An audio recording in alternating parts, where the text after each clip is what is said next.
आज हम लोग वर्ग 12 के स्थिर विद्युत बल जो अध्याय है, पहले एनसीईआरटी का अध्याय है, उसमें कुछ महत्वपूर्ण कंपटीशन में आने वाले न्यूमेरिकल बनाएंगे। मेडिकल का सवाल बनाएंगे, आईआईटी का न्यूमेरिकल बनाएंगे, लेकिन पहले बेसिक बनाएंगे हम लोग। फिर हम लोग बहुत सारे कंपटीशन, खास करके क्वेश्चन बैंक आईआईटी का जो है उसका हम लोग अब हल करेंगे, क्योंकि थ्योरी अब हम लोग पढ़ चुके हैं। तो कुछ हम लोग आंकिक प्रश्न भी बनाया जाए। तो शुरुआत किया जाए, पहले बेसिक क्वेश्चन बनाया जाए, फिर हम लोग आईआईटी के क्वेश्चन बैंक से आईआईटी के न्यूमेरिकल बनाएंगे, मेडिकल का सवाल बनाएंगे। तो आज से जो कंपटीशन देना चाहते हैं, खास करके मेडिकल, इंजीनियरिंग, क्योंकि इंटर का जो होता है उसमें एक ही न्यूमेरिकल आता है, इंटर कोई विशेष नहीं है। लेकिन आज हम लोगों को कंपटीशन के लिए, इंटर आपका थ्योरी है, बस उस थ्योरी को पढ़िए तो आपका इंटर काफ़ी होगा। एक दो न्यूमेरिकल आता है तो उन बच्चों के लिए, खास करके जो अब कंपटीशन का तैयारी अपने घर पे कर रहे हैं, खास करके लोकल स्तर से कर रहे हैं, उनको फायदा देने के लिए एक पार्ट हम न्यूमेरिकल का अब प्रारंभ कर रहे हैं। और हर चैप्टर का एक न्यूमेरिकल का हम लोगों का अलग वीडियो का संग्रह होगा, उसमें सिर्फ न्यूमेरिकल रहेंगे, थ्योरी अलग रहेगा और न्यूमेरिकल अलग रहेंगे। क्योंकि जीवन में जब हम लोग इंटर को छोड़कर देखते हैं, खास करके जब हम चाहते हैं कि कुछ हमें करना है, कुछ लक्ष्य को प्राप्त करना है, तो हमें भौतिकी का आंगिक प्रश्न बनाना पड़ेगा, रसायन का आंगिक प्रश्न बनाना पड़ेगा, क्योंकि कंपटीशन में थ्योरी से क्वेश्चन कम आते हैं, ऑब्जेक्टिव टाइप रहता है। तो कंसेप्ट जगाया जाए, खास करके भौतिकी में बहुत बच्चों को दिक्कत होती है कि आंकिक प्रश्न हम कैसे बनाएं, और खास करके लोकल स्तर पे, क्योंकि लोकल स्तर पे जितने भी बच्चे होते हैं वो सिर्फ थ्योरी पढ़ते हैं, उन्हें आंकिक प्रश्न बनाने में मजा नहीं आता है और ऊब जाते हैं। जब हम लोग पढ़ाएंगे क्लास में तो वो लोग ऊब जाते हैं। क्लासरूम सेक्शन में जब हम लोग यहाँ पे लोकल स्तरों पे पढ़ाते हैं तो देखते हैं कि बच्चों का न्यूमेरिकल में मन नहीं लग रहा है, इसलिए एक अलग सीरीज आंकिक प्रश्न का चलेगा। और ये सीरीज चैप्टर जब खत्म होगा थ्योरी, तो एक एक टॉपिक वाइज चलते रहेगा। तो बहुत सारे टॉपिक निकल चुके हैं, खास करके स्थिर विद्युत बल का जो आज टॉपिक था, कूलम्ब्स के नियम पे जितने भी क्वेश्चन आधारित हैं उन लोगों को पहले हम लोग हल करेंगे।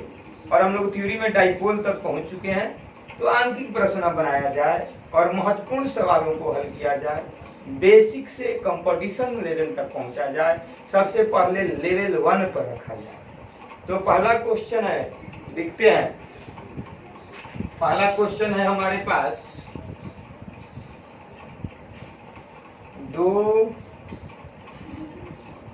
प्रोटॉनों के बीच स्थिर विद्युत बल की गणना करें यदि इनके बीच की दूरी 4 गुणे 10 के पावर -15 मीटर हो। तो सबसे पहले दो प्रोटॉन है, एक प्रोटॉन इधर और एक उधर, माने कि दोनों का बीच, माने कि हमारा इधर एक प्रोटॉन है, प्रोटॉन मतलब P1, और इधर एक प्रोटॉन है P2। दोनों की बीच की दूरी दिया है 4 गुणे 10 के पावर -15 मीटर। और प्रोटॉन पे आप आवेश जानते हैं कितना होता है, एक प्रोटॉन पे 1.6 गुणे 10 के पावर -19 कूलम। और यहाँ इधर भी आपका 1.6 गुणे 10 के पावर -19 कूलम। तो कभी काल ये भी पूछता है कि बल की प्रकृति कैसी होगी, प्रतिकर्षण होगा कि आकर्षण होगा। तो पहले तो दोनों प्रोटॉन है तो दोनों पे प्लस चार्ज। तो अगर हम लोग प्रकृति की बात करें तो प्रतिकर्षण बल लगेगा, ऐसा बल प्रतिकर्षण। अब हम लोग के पास फॉर्मूला है भाई, सबसे पहले हम लिख देते हैं Q1 बराबर 1.6 गुणे 10 के पावर -19 कूलम, और Q2 बराबर भी 1.6 गुणे 10 के पावर -19 कूलम। बीच की दूरी R 4 गुणे 10 के पावर -15 मीटर। तो बल, प्रतिकर्षण बल का अगर वैल्यू निकालें तो 1/, में फॉर्मूला है 4πε0 Q1 इंटू Q2 बटे में R²। 1/, में 4πε0 का वैल्यू 9 गुणे 10 के पावर 9 होता है। Q1 1.6 10 के पावर -19 इंटू Q2 1.6 गुणे 10 के पावर -19 बटे में 4 गुणे 10 के पावर -15 का होल स्क्वायर हो जाएगा। ठीक है, तो आगे बढ़े। 9 गुणे 10 के पावर 9, अगर हम इसको 16 लिख दें तो इसके नीचे में एक 10, फिर 10 के पावर -19 है ऊपर में, फिर हमारा 1.6 तो 16/10 गुणे 10 के पावर फिर -19 है, और पहले से नीचे में क्या है तो 4 का स्क्वायर था। 4 का स्क्वायर क्या होता है 16, और 10 के पावर -15 का डबल कर दीजिए तो -30। ये घातांक का नियम है। तो हमारा नीचे का गुणा करेंगे तो 16 तो कट गया। अब घातांक का नियम, पहले 16 गुणे 9, पहले आंकी को गुणा करना चाहिए, तो 16 9 144 होता है। उसके बाद घातांक के नियम पे आते हैं तो 10 के पावर -19, ऊपर में गुणा है तो जुड़ जाता है, तो दोनों माइनस है इसलिए 10 के पावर -19 और बढ़ गया, और नीचे में 10 का घात 10 का पावर -30 है गुणे 10 के पावर एक यहाँ यानी कि 10 के पावर 2 है। ठीक है, तो ये हो जाएगा 144 गुणे 10 के पावर -38। चलिए, माइनस जब पावर ऊपर जाता है तो प्लस, और प्लस ऊपर जाता है तो फिर माइनस। -19 और एक और छूट रहा है 10, यहाँ पे 9 छूट रहा है, यानी कि +9 भी था, तो यहाँ पे +9 भी था। तो 144 गुणे 10 के पावर, पहले माइनस वाले एक साथ कर दीजिए -40, और प्लस वाले एक साथ जोड़िए तो 39, यानी कि 144 गुणे 10 के पावर -1, क्योंकि 40 में से 39 घटा, तो 144 गुणे हम लोग 10 1 बटा में 10 के पावर -1 को 1/10 लिख देंगे, यानी कि 14.4 मीटर। ये हमारा उत्तर हुआ। ये हमारा पहला सवाल है। फिर हम लोग दूसरा सवाल देते हैं, पहले नोट कर लीजिए आप लोग।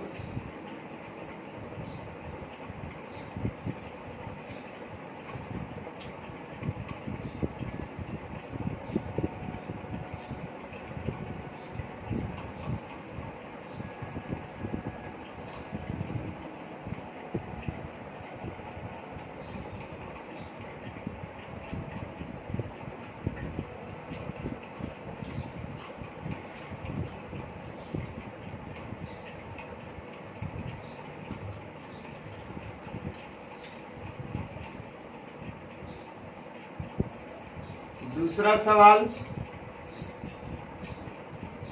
क्वेश्चन बहुत सोचने वाला है, बहुत अच्छा है। एक छोटे गोले का आवेश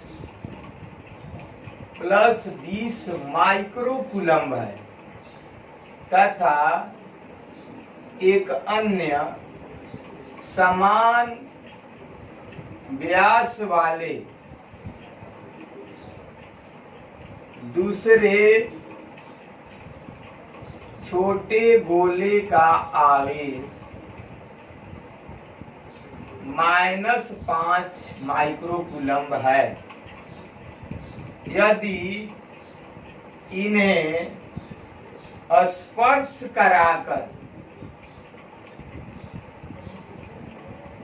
एक दूसरे से 10 सेंटीमीटर की दूरी पर रख दिया जाए तो स्थिर विद्युत बल की गणना करें। तो क्वेश्चन में सबसे पहले कहा है कि यदि दोनों गोलों को स्पर्श करा देते हैं तो स्पर्श कराने पे क्या होगा। हम लोग बताए हैं कि आवेश का वितरण होने लगता है और ये वितरण तब तक होगा जब तक कि दोनों तरफ आवेश ना चला जाए बराबर बराबर। तो सबसे पहले हम लोग यहाँ पे क्या निकालेंगे उत्तर में कि दोनों गोलों को स्पर्श, दोनों आवेशित गोला लिख दीजिएगा, स्पर्श कराने पर, दोनों आवेशित गोलों का स्पर्श कराने पर कुल आवेश, पहले नेट फोर्स निकाला जाता है तो 20 माइक्रो कूलम और -5 माइक्रो कूलम, यानी कि 20 में से 5 गया 15 माइक्रो कूलम। और तब जब हम लोग अलग अलग करेंगे, अब देखिए पॉजिटिव हो गया, दोनों मिलके पॉजिटिव हो गया। अब पृथक गोलों पर अब अलग करना है तो पृथक गोलों पर उत्पन्न आवेश, क्योंकि हमको हटाना है तो दोनों पर बराबर होगा Q1 बराबर Q2, क्योंकि ये दोनों आवेश एक दूसरे से तब तक स्पर्श कराने पे अपने आवेश को वितरित करते रहते हैं जब तक ये दोनों आवेश एक दूसरे के बराबर ना हो जाए, यानी कि आधा आधा आवेश दोनों पर उत्पन्न हो जाता है। तो हम लोग क्या देख रहे हैं कि Q1 बराबर Q2 बराबर 15/2, यानी कि 7.5 माइक्रो कूलम है। अब माइक्रो कूलम को कूलम में बदल दें तो 7.5 गुणे 10 के पावर, माइक्रो है तो 10 के पावर -6 कूलम हो गया यहाँ पे चार्ज। और R बराबर 10 सेंटीमीटर है तो हम लिख सकते हैं 10/100, यानी कि 1/10 मीटर। अब हमको क्वेश्चन हल करना है तो बल निकालना है, नेट फोर्स, तो 1/4 pi epsilon not Q1 into Q2 बटे में R², यानी कि 9 गुणे 10 के पावर 9 गुणे 7.5 गुणे 10 के पावर -6 गुणे 7.5 गुणे 10 के पावर -6 बटे में 1/10 का स्क्वायर। ये कितना हो जाएगा 9 गुणे 7.5 गुणे 7.5 और 10 के पावर 9 -6 के गुणा में जुटेगा और यहाँ पर भी -6, और ये नीचे जो है ना, ये नीचे है तो नीचे से ऊपर जाएगा सीधे, तो ये 10 के पावर 2 ऊपर ही चला जाएगा क्योंकि 1 है तो ये सीधे ऊपर जाएगा भिन्न के नियम से, क्योंकि वो बटा में है तो बटा में वाला कहाँ जाता है, सीधे ऊपर जाता है। तो 9 गुणे 7.5 गुणे 7.5, 10 के पावर 9 2 11 -12, यानी कि 9 गुणे 7.5 गुणे 7.5 गुणे 10 के पावर -1। तो अगर गुणा करते हैं तो पहले 75 गुणे 75 कर दीजिए, यानी कि हम लिख सकते 75/10, 75/10 इंटू 1/10, ये हो जाए कितना भाई। तो अगर हम कटाते हैं, नहीं कटाते हैं तब भी ठीक है, कटाते हैं तो ठीक है। तो 75 गुणे 75 कितना आता है 50 25, फिर 5 7 35 दूनी 70 2 72 और 7 7 49 और 7 46 25 होना चाहिए लगभग, बटे में 1000, 9 5 45, 9 दूनी 18, 4 22, 9 6 54, 2 56, 9 4 36 5 41 बटे में 1000, यानी कि इसका आंसर होगा 41.62 मीटर। नोट कर लीजिए आप लोग।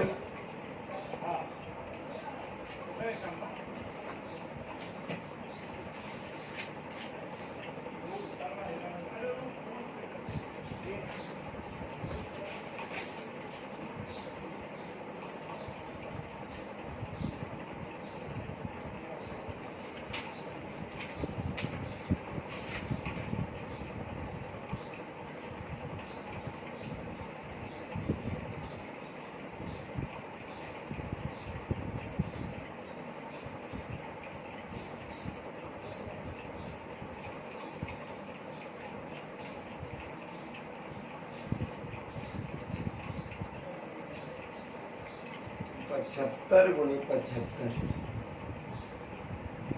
4 25, 5 7 35 और 2 37, 7 5 35, 7 7 49, 3 52। ठीक है, गुणा में गलती हुई है। कितना होगा? 50 25, 5 7 35, 2 37, 7 5 35, 7 7 49, 3 52। तो 5 7 5 12, 3 2 5, 55 25 होगा।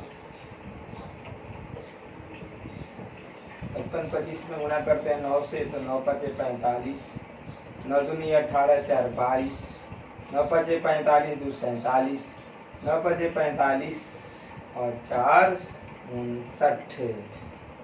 यहीं पर हम लोगों का मल्टीप्लाई जो है देख लिया जाए। 9 गुणे 10 के पावर 9, 7.5, 10 के पावर -6, 7.5 10 यहाँ पर ठीक है। ये 10 के पावर 2 भी ठीक है। 9 गुणे 7.5 गुणे 7.5, 10 के पावर 9 -6 और 10 के पावर 2, तो ठीक है। तो गुणा करने पर हम लोगों का कहाँ पे दिक्कत हो रहा है? 75 बटे में 10, 75 बटे में 10, 1/10। तो गुणा करते हैं 50 25, 5 7 35, 2 70, 2 72, 7 7 49 और 7 56 25 होगा। यहाँ पर 56 25 होगा, ठीक है। तो आप गुणा करें 9 5 45, 9 दूनी 18, 4 22, 9 6 54 और 4 58 और 9 5 45, 9 5 45, 9 दूनी 18, 4 22, 9 6 54, 2 56 और 9 5 45 और 5 50 बटे में 1, यानी कि 50.6 न्यूटन। ये हुआ हमारा दूसरा सवाल। और इस तरह के जितने भी सवाल रहेंगे किसी भी किताब में हो कि 2 गोले हैं और सबसे पहले उन्हें स्पर्श कराया जाता है, तो पहले नेट आवेश निकाल लीजिए और उसके बाद दोनों आवेशों को आधा करने पे प्रतिगोला पे आवेश आ जाता है और बाकी कूलम के नियम के फॉर्मूले से हल कर लीजिए। ये हुआ आपका सवाल नंबर 2।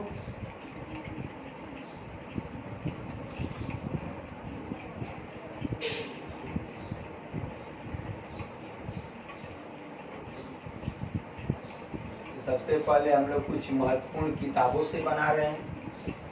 कंपटीशन का सवाल अभी चल रहा है, फिर लास्ट में हम लोग जब चैप्टर पूरा खत्म हो जाएगा तो एनसीईआरटी के सभी न्यूमेरिकल हम लोग बनाएंगे। न्यूमेरिकल से आप लोगों का कंपटीशन जो होता है वो आसान हो जाता है। अगला क्वेश्चन है, एक आवेश Q को 2 आवेशों के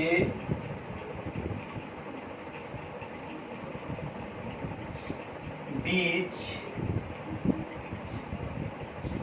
में रखा गया है।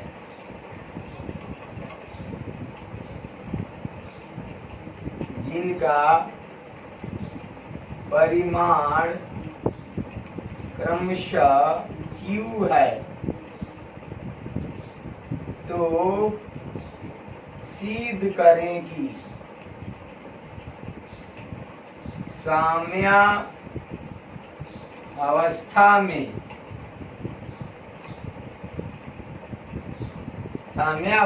में यानी कि तीनों को अगर साम्यावस्था में रखा जाए तो साम्यावस्था में Q बराबर आपको सिद्ध करना है -Q/4 होगा। बहुत अच्छा सवाल। हम लोगों को बीच में रखना है। सबसे पहले क्वेश्चन पढ़िए। यहाँ पर कह रहा है कि 2 आवेश, मान लीजिए कि एक आवेश A पर है जिसका आवेश Q है और ये B आवेश एक B पर है वो Q है, और एक बीच में C है जहां पर एक Q आवेश छोटा सा रखा गया है। तो कह रहा है कि साम्यावस्था में, यानी कि साम्यावस्था में क्या होता है, जो यहाँ से इस पे और इस पे बल लगेगा, ये दोनों का परिमाण क्या होगा, शून्य हो जाएगा। साम्यावस्था का अर्थ ही होता है कि दोनों पर बल लगेगा वो शून्य हो जाएगा। तो सबसे पहले तो यहाँ से यहाँ तक की दूरी को हम लोग 2x मानते हैं। क्यों 2x? क्योंकि बीच में रखा गया है, तो सीधे हम लोगों को a वाला x हो जाएगा और a b क्या हो जाएगा, x। और यहीं अगर हम लोग x मानते तो x/2 और x/2 लिखना है। तो देखिए कभी भी फिजिक्स में भिन्न में सवाल लाने से बचना चाहिए कि भिन्न में नहीं आए। तो आप लोग ऐसी दूरी रखिए कि आधा करने पर वो सीधा हो जाए। तो सबसे पहले आपको निकालना है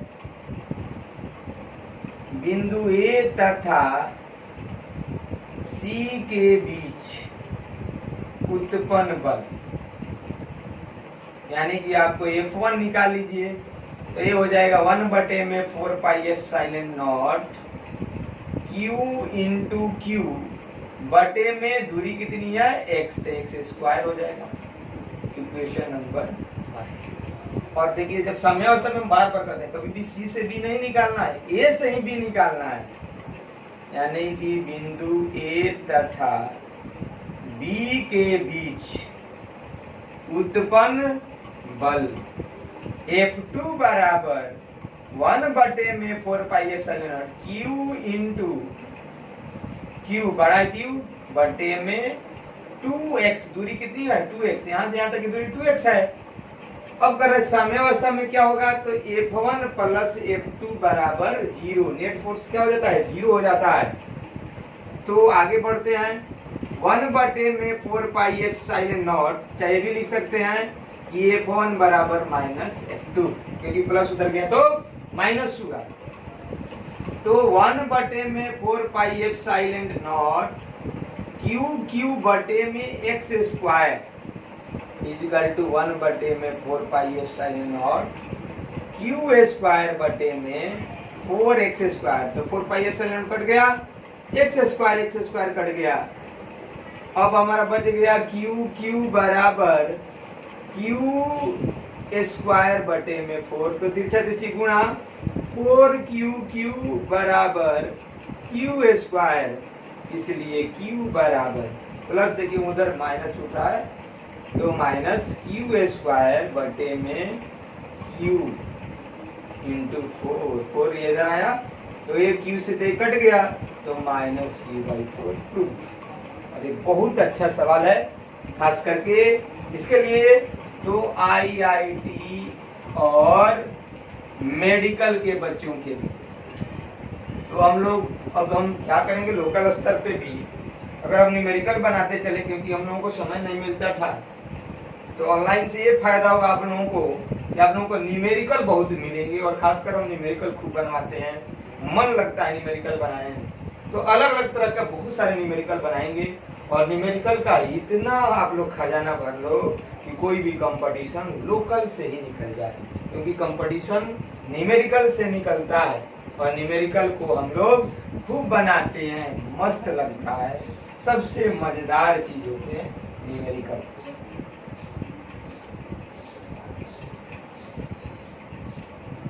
अगला सवाल,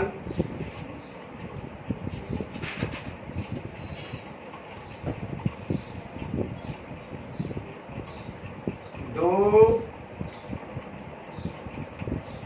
बिंदु आवेश एक +Q तथा +4Q को A दूरी पर रखा गया है, तो तीसरा आवेश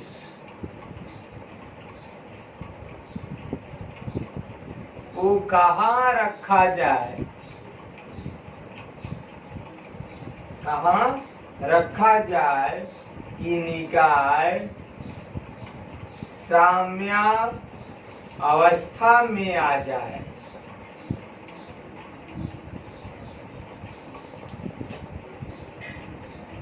कहाँ रखा जाए, तो सबसे पहले ए बिंदु पर +Q है और बी बिंदु पर +4Q है। हम मान लेते हैं कि सी पे अगर हम किसी आवेश को हम मान लेते हैं कि प्लस क्यू आवेश को अगर सी पे रखा जाए तो पूरा निकाय यही आ जाता है, साम्यावस्था में आता है। और ये वाली दूरी तो दिया हुआ है, तो हम लोग क्या करेंगे कि मान लेंगे कि माना कि AC बराबर यानी कि A से C की दूरी को x मान लेते हैं, तो हम लोगों को BC कितना हो जाएगा। तो सबसे पहले AC प्लस BC बराबर a, हमारे बुक में दिया है, क्वेश्चन में दिया है AC बराबर x, तो BC बराबर a, इसलिए BC बराबर a माइनस x हो जाएगा। ठीक है, तो फिर हम लोग अगर साम्यावस्था की बात करें, ए वाली दूरी कितनी है x, और C से क्वेश्चन पूछा, यानी कि C से A का बल निकालें और C से B का निकाल लें। तो यहाँ से फिर हम लोग A माइनस x दूरी कर दें। अब हम लोगों को कह रहा है कि C को कहाँ रखा जाए, यानी कि C से A के बीच में उत्पन्न बल निकालेंगे और C से B के बीच उत्पन्न बल निकालेंगे। तो सबसे पहले C तथा A के बीच उत्पन्न बल, C तथा A के बीच में उत्पन्न बल कितना होगा, तो 1/4 pi epsilon nought Q into छोटा q, क्योंकि हमने बिंदु आवेश प्लस q रखा है, बटे में x स्क्वायर, इक्वेशन नंबर 1। इसको हम लोग F1 मान लिए और फिर C से B निकालेंगे, क्योंकि C को क्वेश्चन पूछा कि C को कहाँ रखा जाए। तो C तथा B के बीच उत्पन्न बल, तो C तथा B के बीच उत्पन्न बल कितना हो जाएगा, F2, 1/4 पाई एप्सिलॉन नॉट, फिर हम लोगों का हो जाएगा Q इंटू 4Q बटे में A minus x the whole square. अब साम्यावस्था में है तो F1 प्लस F2 बराबर 0, यानी कि F1 बराबर माइनस F2, तो 1/4 पाई एप्सिलॉन नॉट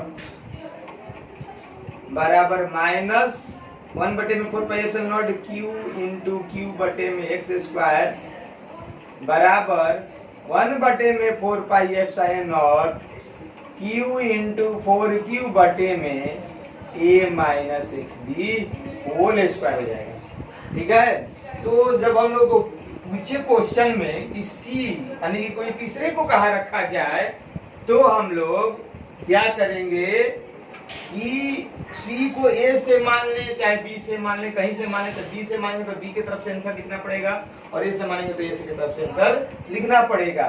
तो सबसे पहले C और A के बीच लगने वाला बल 1/4 पाई एप्सिलॉन नॉट, एक आवेश Q है, दूसरा आवेश छोटा q है, और बीच की दूरी x है तो x स्क्वायर। फिर C तथा B के बीच उत्पन्न बल F2 1/4 pi epsilon nought Q into 4Q A minus x the whole square हो जाएगा, कि दूरी A माइनस x है। अब हमारा साम्यावस्था में रखने पर कह रहे क्वेश्चन की निकाय में साम्यावस्था में आ जाए, तो निकाय जब साम्यावस्था में आएगा तो नेट फोर्स 0 हो जाएगा, यानी कि F1 बराबर माइनस F2, ये हमारा कट गया, प्लस AQ कट गया, छोटा q भी कट गया, यानी बच गया इधर 1/x square 4 A minus x the whole square. तो फिर हम लोग दोनों तरफ वर्गमूल लेने पर, दोनों तरफ वर्गमूल लेने पर, तो वर्गमूल लेते हैं तो इधर हो जाएगा 1/x स्क्वायर, ये हो जाएगा 4 A minus x the whole square, यानी कि यहाँ पे आते हैं तो 1 का वर्गमूल 1 और x स्क्वायर का x, 4 का वर्गमूल 2 तो A माइनस एक्स, यानी कि तिरछा तिरछी गुणा, तो A माइनस एक्स बराबर A माइनस एक्स, और 4 का ये हो जाएगा, ये हो जाएगा 2x, यानी कि A बराबर 3x। तो हमको x निकालना है, तो x बराबर क्या हो जाएगा, कहीं गलती हुआ है यहाँ पर 4Q, तो 4 माइनस एक्स होल स्क्वायर, यानी कि 2x, तो x बराबर, तो यहाँ पे हम लोगों का कहीं छूट रहा है भाई, ये है Q इंटू 4Q बटे में minus x the whole square, तो 1 बटे में एक्स स्क्वायर इधर बचा, तो उधर बचा 4 बटे में minus x the whole square. तो हमारी एक दूरी कितनी आएगी, इधर से हम लोग क्या माने x, तो x निकालेंगे तो 4 का 2 बटे में, तो ये हो जाएगा 2x a माइनस एक्स, यानी कि x बराबर a बाई b। तो हम लोग क्या आंसर निकाले, x बराबर a बाई 3। तो a से a बाई 3 दूरी पर रखेंगे, तो b से कितनी दूरी पर रखेंगे, तो b से निकालना है तो क्या है फार्मूला, b का वैल्यू है a माइनस एक्स, यानी कि a माइनस ए बाई 3। तो b से अगर निकाला जाए, b से कितनी दूरी होगी, b से c की दूरी, तो b से c की दूरी है माइनस एक्स, तो a और x का वैल्यू है बाई 3, तो 3 लघुत्तम 3a माइनस ए, यानी कि 2a बाई 3 आंसर होगा। इस तरह से हम लोगों का ये क्वेश्चन बन जाता है। और हम लोग जब भी साम्य अवस्था की बात करेंगे तो इस तरह से सवाल बनाएंगे, या तो हम लोग ए से ले लें दोनों बिंदु, या सी से ले लें, या बी से ले लें, कहीं भी लेंगे तो नेट फुक्स क्या लिखेंगे, शून्य लिखेंगे। ये हमारा सवाल नंबर 3 था। सवाल नंबर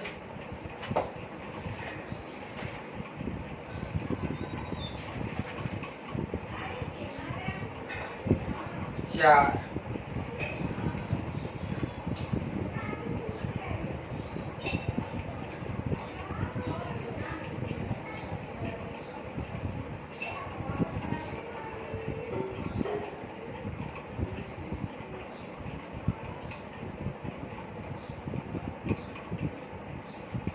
तीन बिंदु आवेश प्लस 5 माइक्रोकूलम प्लस 5 माइक्रोकूलम तथा प्लस 5 माइक्रोकूलम हो गया 10 सेंटीमीटर भुजा वाले समबाहु त्रिभुज के तीनों शीर्षों पर रखा गया है, तो प्रत्येक आवेश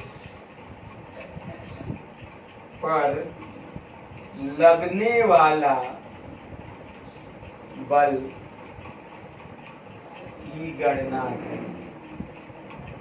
यही अगर कुल बल की गणना करना होता तो शून्य हो जाता, क्योंकि समबाहु त्रिभुज है। लेकिन यहाँ पे क्वेश्चन कर रहा है कि प्रत्येक आवेश पर, यानी कि ए पर, बी पर, सी पर, तो ये होगा ए बी सी, ये भी 10 सेंटीमीटर 10 सेंटीमीटर 10 सेंटीमीटर।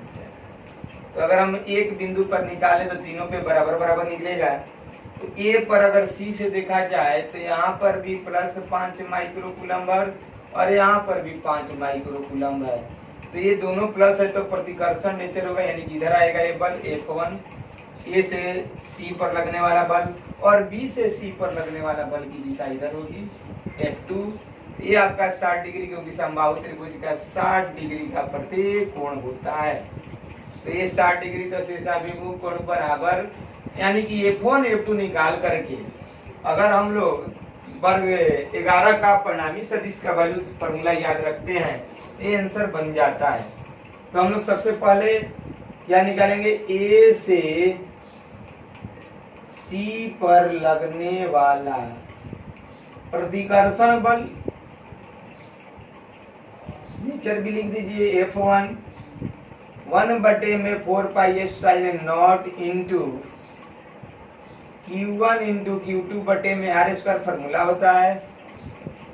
तो यहाँ पर 9 गुणे 10 के पावर 9, Q1 का वैल्यू 5 माइक्रोकूलम 10 के पावर -6, 5 माइक्रोकूलम 10 के पावर -6 बटे में 10 सेंटीमीटर है, यानी कि मीटर में बदलते हैं तो 10/100 का स्क्वायर, एक जीरो कट गया, यानी कि 9 गुणे 10 के पावर 9 गुणे 5 गुणे 10 के पावर -6, और फिर भिन्न का नियम, ये 10 के पावर 2 लेकर ऊपर जाएगा तो क्या हो जाएगा, 9 गुणे 50 25 गुणे 10 के पावर 9 प्लस 2 -6 यानी कि 25 नवा देखें तो कितना होता है 225, और 10 के पावर -1 यानी कि इसको हम लोग 22.5 न्यूटन लिख सकते हैं। यानी कि F1, तो F1 जितना होगा, क्योंकि F2 में भी कोई अंतर नहीं है, 10 सेंटीमीटर ए भी है और ए भी 5 दिया है बुक में। F2 का भी वैल्यू कितना हो जाएगा 22.5 न्यूटन। अब हमें परिणामी सदिश का फॉर्मूला, यानी कि यहाँ पे परिणामी सदिश निकालना पड़ेगा, क्योंकि दोनों सदिश राशियां हैं और बीच का कोण भी पता है। तो परिणामी यानी कि F नेट का फॉर्मूला होता है √F1 square F2 square 2F1 F2 cos theta. तो F1 का वैल्यू 22.5 का होल स्क्वायर, F2 का भी वैल्यू 22.5 का होल स्क्वायर, 22.5 गुणे 22.5 गुणे cos 60 डिग्री। चलिए भाई, 22.5 the whole square 22.5 the whole square 2 गुणे 22.5 गुणे 22.5, और cos 60 का वैल्यू 1/2 होता है, तो 2 कट गया, तो ये हो जाएगा आपका 22.5 दी होल स्क्वायर, फिर 22.5 दी, तो कॉमन क्या निकल गया 22.5 तीनों में है, 1 + 1 + 1, यानी कि 22.5 का स्क्वायर बाहर और बच गया √3 न्यूटन आंसर। तो आज हम लोग महत्वपूर्ण सवालों को हल किए, खास करके कंपटीशन के लिए। तो फिर मिलेंगे नेक्स्ट सेक्शन में न्यूमेरिकल के साथ। फिर आज आप लोगों से आग्रह करते हैं कि ये वीडियो पसंद है तो लाइक कीजिए, सब्सक्राइब कीजिए और शेयर कीजिए।